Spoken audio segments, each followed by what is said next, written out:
একেবারে সাজানো ছক। অজানা নম্বর থেকে ফোন করে Delhi SBI head office, Delhi police, ED, supreme কোর্টের ভয় দেখিয়ে প্রতারণা। কল ট্রান্সফার করে পুলিশের ইউনিফর্ম পরে ভিডিও কলের মাধ্যমে গল্প সাজিয়ে লক্ষাধিক টাকা আত্মসাৎ। সর্বশান্ত দক্ষিণ কলকাতার গোলপার্কের দম্পতি। সাইবার প্রতারণার ফাঁদে প্রৌঢ় দম্পতি। গোলপার্কের বাসিন্দা শুভাশিস রায়ের কাছে প্রথমে ফোন আসে দিল্লি এসবিআই এর লোকাল হেড অফিসের নাম করে। বলা হয় তার বিরুদ্ধে প্রতারণা মামলায় অ্যারেস্ট ওয়ারেন্টের কথা। এরপর দিল্লি পুলিশের কাছে নাকি সেই ফোন ট্রান্সফার করা হয়। প্রমাণস্বরূপ ইডির অ্যারেস্ট ওয়ারেন্ট পাঠিয়ে আধার কার্ডের ছবি পর্যন্ত নিয়ে নেওয়া হয়। এরপর একে একে নানা অছিলায় শুভাশিস রায় ও তাঁর স্ত্রীর সমস্ত মিউচুয়াল ফান্ডের টাকা ব্যাংকের সেভিংস অ্যাকাউন্টে সরানোর জন্য বলা হয়। এর ফাঁকে আবার দিল্লি পুলিশ ইডি থেকে দেশের শীর্ষ আদালতের নামেও ভয় দেখিয়ে প্রথমে 13 লক্ষ টাকা নেওয়া হয়। তারপর ধাপে ধাপে প্রথমে 3 লক্ষ, তারপর 50,000, পরে আরও 50,000 টাকা, মোট 17 লক্ষ টাকা হাতিয়ে নেয় প্রতারকরা বলে অভিযোগ দম্পতির। আধার কার্ডটা আমরা ফটো তুলে যেই পাঠালাম, 1 ঘন্টার মধ্যে দেখলাম আমার নামে একটা ইডি নোটিশ আসছে। তাতে লেখা রয়েছে আমাকে কি অ্যারেস্ট করা নাকি হবে 6টার মধ্যে, সেদিনই ডিসেম্বরে।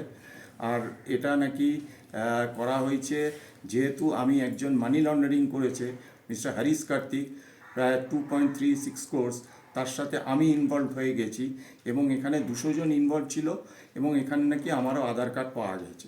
ভিডিও কলের মাধ্যমে 3 থেকে 4 ঘন্টা 26শে ডিসেম্বর রেখে প্রায় 13 লক্ষ টাকা আরটিজিএস করানো হলো এবং রেস্ট নেক্সট দিনে মানে 26-এর পর 27শে ডিসেম্বর আমাকে ওই সেম প্রসেসে রেখে আমাকে আমার ওয়াইফকে প্রায় 3.5 লক্ষ টাকা করা হলো।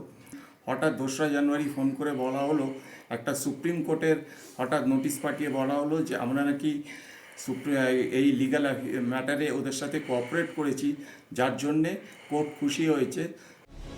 প্রতারিত হয়েছেন সেটা বুঝতে পেরে ফ্ল্যাটের আবাসিকদের গোটা বিষয়টি জানান। তারপর গড়িয়াহাট থানার দ্বারস্থ হন তারা। সেখানে যাবেন, আপনি আমাকে ইনফর্ম করে যাবেন। মানে পাশেই আমাদের কালী মন্দির আছে, সে কালী মন্দির আমি প্রায় শনিবারই যাই। আমি লিখে পাঠাচ্ছি যে আমি গৈত্র কালী মন্দির, মন্দির, শনি মন্দির, ওনার জন্য মেডিসিন আনতে যাচ্ছি, এগুলি লিখে দিচ্ছি।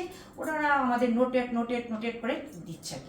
এরকম ডিসেম্বর থেকে 23শে ডিসেম্বর অবধি এরকম করে যাচ্ছে।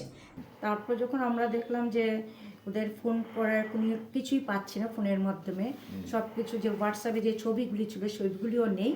তারপর আমরা একটু আমাদের ফ্ল্যাটের লোকদের আমরা ইনফর্ম করলাম। তো ফ্ল্যাটের লোকরা আমাদের ভীষণভাবে সাহায্য করেছে। তখন ওরা বুঝতে পারলো যে ওরা তোমাদের সাথে একটা ফ্রড হয়েছে, তোমরা ইমিডিয়েটলি গড়িয়াহাট থানাতে যাও। তা আমি আর আমার হাজব্যান্ড শুভাশিস রায় দুজনে মিলে আমরা গড়িয়াহাট থানাতে গেলাম। ফ্ল্যাটের লোকও আমাদের সাথে গেছিল। তো গড়িয়াহাট থানাতে ঘটনাটা বলার পর এবং একটা জিডি করলো, সঙ্গে সঙ্গে ওরা একটা এফআইআর করলো, বলে কেস হয়ে গেছে। কারণ আমার হাজব্যান্ড ভীষণ অসুস্থ, ওনার একটা বাদ থেকে লাঞ্চটা নেই। আমি এখন ওনাকে মেডিসিনও দেওয়াতে পারছি না, খাওয়াতে পারছি না। যেন মেডিসিন, আজকালকার যুগে মেডিসিনের দাম প্রচুর পরিমাণের দাম, আর ওনার মেডিসিনটা খুবই দাম, যার ফলে ওনার মেডিসিন আমি কিনতে পারছি না। আমাদের আজকে খেয়ে কালকে কি খাবো এই জিনিসটা আমি জমানো টাকা টোটালটাই শেষ। আমাদের জমানো যা টাকা ছিল সব টাকাই শেষ হয়ে গেছে। হ্যাঁ, আমি চাইছি আমাদের মুখ্যমন্ত্রী মমতা ব্যানার্জি দিদির কাছে যে উনি যেন আমাদের একটু সাহায্য করেন। 17 লক্ষের মধ্যে 3 লক্ষ টাকা প্রতারণার হাত থেকে বাঁচলেও চিন্তায় গোলপার্কের দম্পতি। দিকে দিকে প্রতারণা, সাইবার প্রতারণা থেকে ডিজিটাল অ্যারেস্ট করে লক্ষ লক্ষ টাকা খুইয়ে বারবার সর্বশান্ত হচ্ছে জনসাধারণ। কোন পথে সমাধান, উপায় বাতলালেন সাইবার ক্রাইম বিশেষজ্ঞ।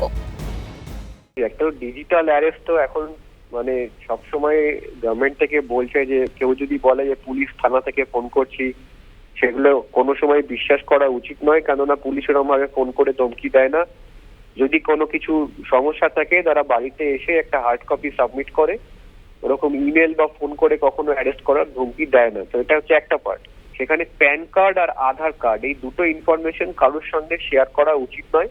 স্পেশালি আধার কার্ড তো কোনোদিন কোনো কাউকে হ্যান্ড ওভার করা উচিত নয়, আদার দ্যান যে কোনো হয়তো নতুন সিম কার্ড তুলবো বা কোনো ব্যাংকে আমি একটা ফিজিক্যালি গিয়ে কোনো কিছু একটা নতুন অ্যাকাউন্ট খুলছি, সেখানটায় হার্ড কপিটা আমি গিয়ে আমার সামনাসামনি কোনো লোকের সামনে দাঁড়িয়ে আমি তাকে হ্যান্ড ওভার করলাম, এটা ঠিক আছে, কিন্তু সফট কপি আমি কাউকে একটা ছবি তুলে পাঠিয়ে দিলাম, সেটা কিন্তু ডেঞ্জারাস এবং তার থেকে কিন্তু বড় ছোট ফ্রড হওয়ার সম্ভাবনা আছে।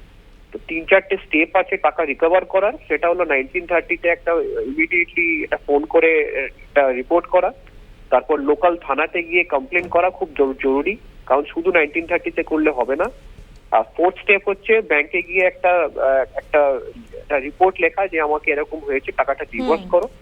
এবং তারপরে যদি কোনো সমস্যার সমাধান না হয়, state RBI reserve bank of ইন্ডিয়ার যে কমপ্লেইন যে পোর্টালটা আছে, গুগল করলে পেয়ে যাবে, সেইখানটাতে ওকে একটা রিপোর্ট করা যে আমি এখান থেকে সাহায্য পাচ্ছি না, এই টাকাটা আমাকে রিফান্ড করার জন্য ব্যবস্থা করা।